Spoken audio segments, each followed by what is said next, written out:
नमस्कार दोस्तों, APS online class में आपका स्वागत है। मैं मनोज राजपूत, कक्षा 5 ज्योग्राफी लेसन फर्स्ट। और पहली वीडियो आपने देखा था कि मानव भूगोल का अर्थ और परिभाषा कैसे होती। आज जो सेकंड वीडियो है इसकी, जिसमें पढ़ेंगे कि मानव भूगोल की प्रकृति क्या होता है। तो देखना है, एक भूगोल में का नाम था जेम्स ब्रूस। तो जेम्स ब्रूस के अनुसार मानव भूगोल की प्रकृति जेम्स ब्रूस के अनुसार मानव भूगोल में जेम्स ब्रूस ने कहा है कि जिस प्रकार से जो वनस्पति विज्ञान है, या ऐसे कह सकते हैं कि अर्थशास्त्र का संबंध कीमतों से होता है। भूगोल है, या ऐसे कह सकते हैं हम भूगर्भ शास्त्र, जिसमें भूगर्भ शास्त्र का संबंध चट्टानों से होता है।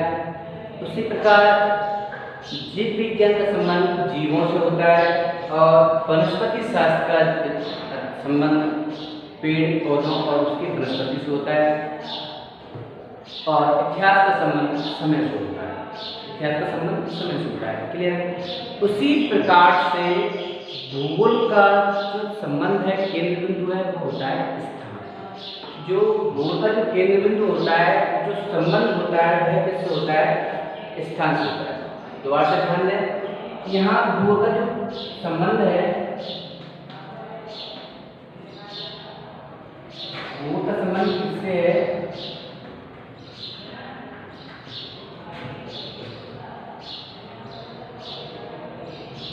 स्थान से। अर्थात ऐसे कह सकते हैं, जो भूगोल का केंद्र बिंदु है, भूगोल का जो केंद्र बिंदु होता है, वो क्या होता है? स्थान होता है। दोबारा से सुने, जेम्स ब्रूस ने कहा है कि जिस प्रकार से अर्थशास्त्र का संबंध कीमतों से है, भूगर्भ शास्त्र का संबंध चट्टानों से है, वनस्पति शास्त्र का संबंध पेड़ पौधों से है, उसी प्रकार से जो भूगोल का संबंध है, या भूगोल का जो केंद्र बिंदु होता है, वह है स्थान होता है। और इसमें हम ऐसे करते जैसे जिसमें कहाँ, कब, क्यों आदि प्रश्नों के जवाब दिए जा सकते हैं, उत्तर मिल सकते हैं। उसी प्रकार जो मानव भूगोल की प्रकृति है, उसी प्रकार मानव भूगोल की प्रकृति कहा जाता है कि पृथ्वी पर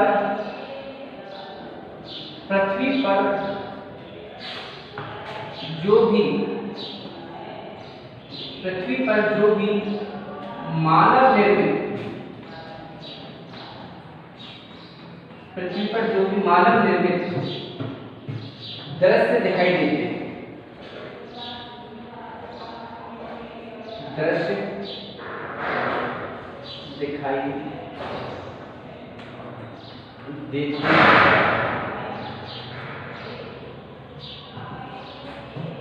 पृथ्वी पर जो भी मानव निर्मित दृश्य दिखाई देते, उन सबका अध्ययन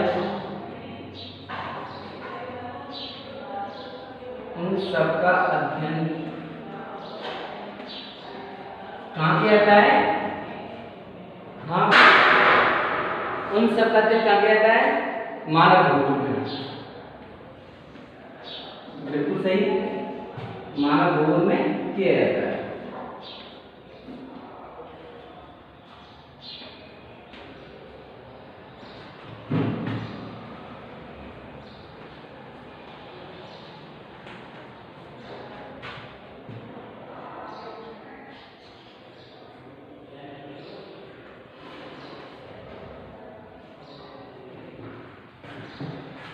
अतः जो विषय है, जो प्रकृति है, मानव भूगोल की जो विषय वस्तु है, या ऐसे कह सकते हैं जो पृथ्वी की देखें, इसमें कहा गया था कि पृथ्वी पर जो भी मानव निर्मित दृश्य दिखाई देते हैं, उन सबका अध्ययन किया जाता है, मानव भूगोल में किया जाता है। अतः विषय की जो क्रियाकलाप है, या विषय की प्रकृति में, विषय की जो प्रकृति है,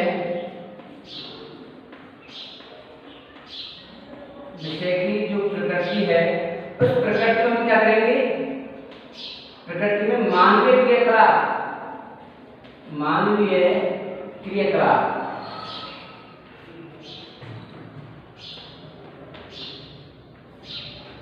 क्रियाकलाप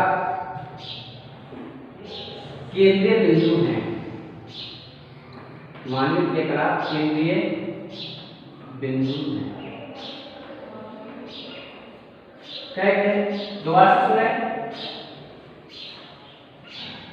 जैसे मैंने कहा था कि भूगोल वेत्ता जीन ब्रूस के अनुसार, जीन ब्रूस ने कहा था कि अर्थशास्त्र में कीमतों का, भूगोल शास्त्र में चट्टानों का,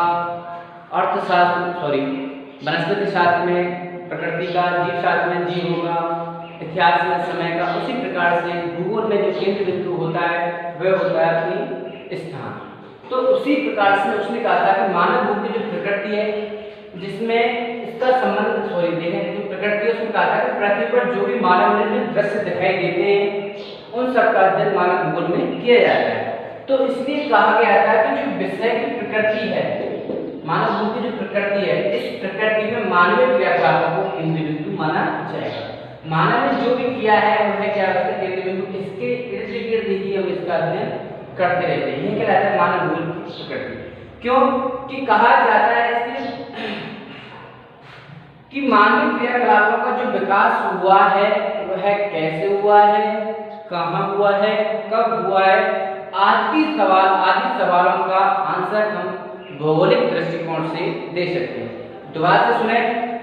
मैंने कहा था कि मानव भूगोल की प्रकृति 2 नंबर में प्रश्न पूछा जाता है। मानव भूगोल की प्रकृति वाले बताइए, प्रश्न पूछ जाता है।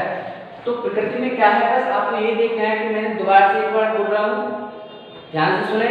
मैंने कहा था कि भूगोल वेत्ता जीन ब्रूस के अनुसार जैसे हम अर्थशास्त्र में कीमतों का अध्ययन करते हैं, भूगोल शास्त्र में चट्टानों का अध्ययन करते हैं, जीव शास्त्र वनस्पति शास्त्र इसमें प्रकृति का अध्ययन करते हैं, इतिहास में समय का अध्ययन करते हैं, उसी प्रकार भूगोल के अंतर्गत हम जो केंद्र बिंदु होता है वो होता है स्थान। भूगोल का केंद्र बिंदु क्या है, स्थान, सिर्फ स्थान। लेकिन पढ़े मानव प्रकृति, तो इसमें कहा गया था कि मानव पृथ्वी पर जो भी मानव द्वारा दृश्य दिखाई देते हैं, निर्मित दृश्य दिखाई देते हैं, उनका अध्ययन किसमें करते हैं, मानव भूगोल में। तो जो विषय की प्रकृति होती है उसमें जो केंद्र बिंदु है वह है मानवीय क्रियाकलाप। क्या है केंद्र बिंदु, क्या है इसमें, मानवीय क्रियाकलाप। अब इन मानवीय क्रियाकलापों का हम क्या करते हैं कि इनका विकास, मानवीय क्रियाकलापों का विकास कहाँ हुआ, कहाँ हुआ, कब हुआ, कैसे हुआ,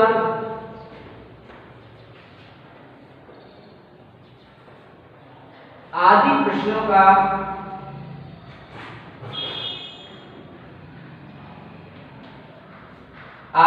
का भौगोलिक दृष्टिकोण से, आदि प्रश्नों का भौगोलिक दृष्टिकोण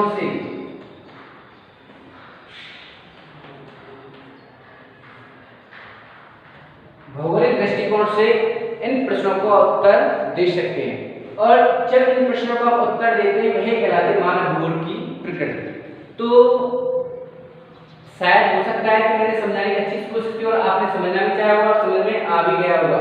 अगर आप इस वीडियो को बार बार देखेंगे तो समझ में आ जाएगा, क्योंकि कुछ ऐसी भाषाएं जो थ्योरेटिकल आप समझते हो जिसमें मैंने बोला है उसको थोड़ा सा ध्यान से देखना। कि दोबारा से एक बार, अर्थशास्त्र में कीमतों का, भूगोल शास्त्र में चट्टानों का, जीव विज्ञान में जीवों का, प्रकृति का, इतिहास में समय का। उसी प्रकार से भूगोल का जो केंद्र होता है वह स्थान होता है। लेकिन मानव भूगोल में क्या है कि मानव के द्वारा जितने भी दृश्य हैं जो निर्मित मानव के द्वारा बनाए गए उन सबका अध्ययन मानव भूगोल में करते हैं। इसी कारण इस विषय की जो प्रकृति होती है वो होती है मानवीय क्रियाकलाप। अब मानवीय क्रियाकलाप मानव ने क्या, कब किया, कहाँ किया, कैसे हुआ, आदि जो भौगोलिक प्रश्न होते हैं, इन प्रश्नों का जो उत्तर देना होता है वही कहलाती है मानव भूगोल की प्रकृति। तो आपका टॉपिक भी ये था कि मानव भूगोल की प्रकृति के बारे में बताइए। अगर आप इतना लिखे तो आपको 2 नंबर पक्के हो जाते हैं। धन्यवाद।